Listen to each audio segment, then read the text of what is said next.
We have here frozen banana, frozen avocado, ice, and fresh milk.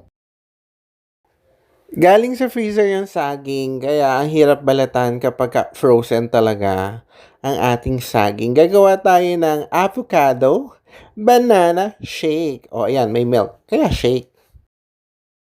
Suffer frozen nung avocado. Pero anyways, nilagyan na natin yung ating ice. Saka nilagyan na natin ng fresh milk. And then, let's blend.